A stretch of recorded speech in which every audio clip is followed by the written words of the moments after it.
Hi guys, it's Alyssa from Alyssa's Bake Shop, and today I'm going to show you from start to finish how to do a Thomas the Train sugar cookie theme set for a kid's birthday party. Now, I'm not really going to cut up the video too much. I am speeding it up because otherwise we'd be here for about an hour and no one has time for that.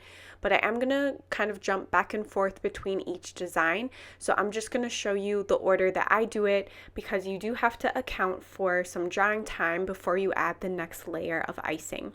Now what I'm starting with here are the railroad crossing sign.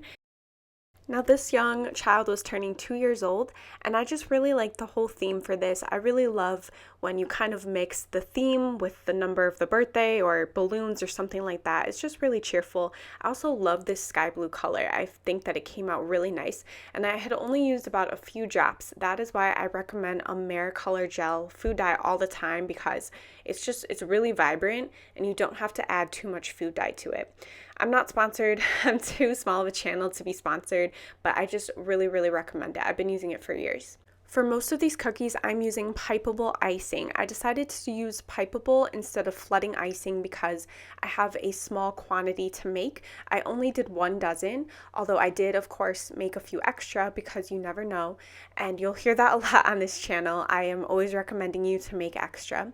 But I decided to use pipeable icing because even though it's a little more work to pipe it out, unlike flooding, because there was just such a limited amount of cookies, I didn't really feel the need to make all of the different types of icing for this one.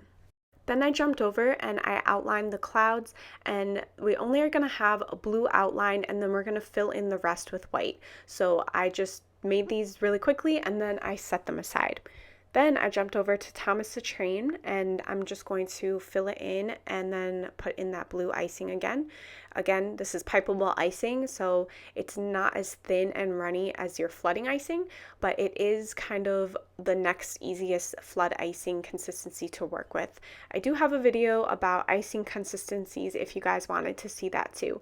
It is really important to make the consistencies that do work, otherwise your hands are going to get really bad cramps, and I have actually had some hand problems because of piping so many cookies, but I definitely am more careful and I make the right consistencies.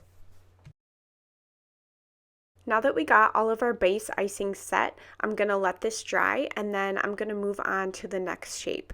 This is something I always talk about in my sugar cookie videos, is that your base icing is pretty important. It kind of sets up the whole scene for the cookie, so I always recommend to let it dry for at least 10 minutes or longer if you're able to. I let our railroad signs dry for about an hour because I'm adding some black icing on top. And black icing is very saturated in color, which is why it transfers to lighter colors very easily. So to avoid this, I always recommend to just let your first color set up for as long as you can. An hour is a pretty good drying time to make that crust on the top. Of course, things happen and we don't always have time for that. So you can also stick your cookies in an oven or a dehydrator on a really low temperature and speed up the drying time by putting them in there for about 5 or so minutes. You got to be careful with that too though, because drying in the oven can cause your cookies to explode and to crack if they're left in there for too long. And I'm just making our little railroad sign, and I love to use my scribe tool because it just helps things to get really nice and even and just kind of spread the icing around a little. Scribe tools are pretty inexpensive. You can also use a toothpick, but I think the scribe tool is better because you're not constantly throwing away toothpicks. We're going to go back over to Thomas and I'm going to add his face. I'm adding just a gray color, and I'm going to do this step and let this dry for a while as well because we are going to be putting black onto the face, and because of that I'm just being extra cautious and I'm going to just give it a good drying time.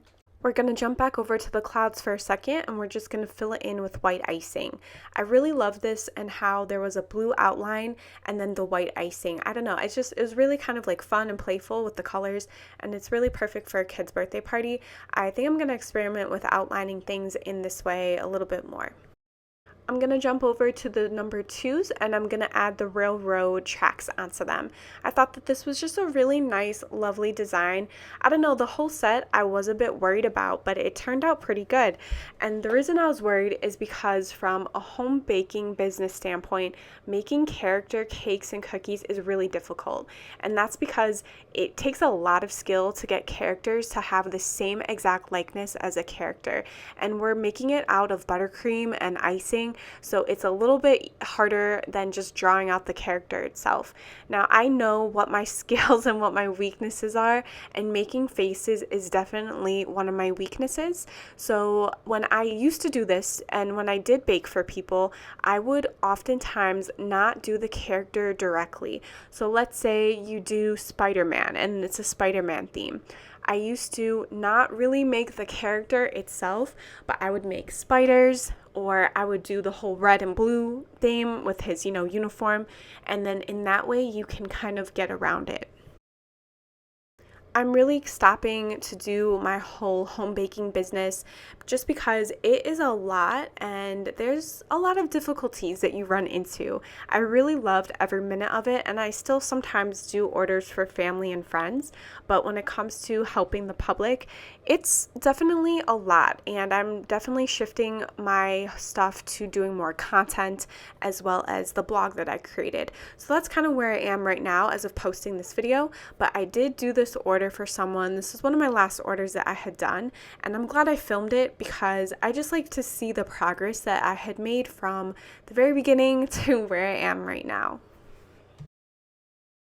The Thomas the Train cookie was the most detailed out of the 4 designs that I did for this, but that's okay because he is the star of the show. Now, when it comes to details, I find that this is really where you can get your cookies to the next level. If you take your time and plan out how you want the details to be, or if you follow an inspiration picture, it really just makes the overall cookie look really good. If a customer ever shows you a picture of something that they want you to replicate and you really aren't quite sure about it because it's not exactly your style, definitely feel free to tell them that. So my own style is somewhere between realistic and a little abstract. I don't really like when cakes and cookies and things look like they're trying to be the realistic object. It's just not really my personal thing, and every baker has their own style. So if I'm gonna throw in a random baking business tip in this video, is that you want to make sure you stick to the style that you are most comfortable with, because if you're working on something that doesn't really bring you joy, then I just feel it's not really going to turn out to the best that it can be. Okay, we are really moving along on the Thomas the Train cookies. I added the little headlights, and it was nice to have yellow and just have a pop of color. So now we are really getting to the hard part, and that is the face. You can tell that I purposely did the face last because not only is it better because I don't want it to bleed, but I was also procrastinating. So I did practice a lot, and I didn't film it because I was getting really nervous to film and do the face. And since this was a custom order for someone, I really wanted it to turn out perfectly and just not worry about filming and just put all my attention onto doing the face correctly. My biggest tip is to practice the face over and over until it's kind of like memorized. So you're just doing muscle memory in order to get that onto the cookie. After the cookies dried overnight, I prepared the packaging, and this was my favorite all-time packaging. They're actually donut boxes with a clear top. I really like the open top because I like the customer to be able to see what they ordered.